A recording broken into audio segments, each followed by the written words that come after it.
Alright, go.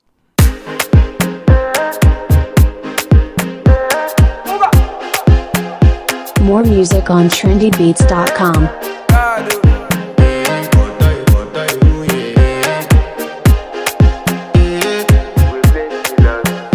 I want to flex my love, I want to impress, and I want to carry my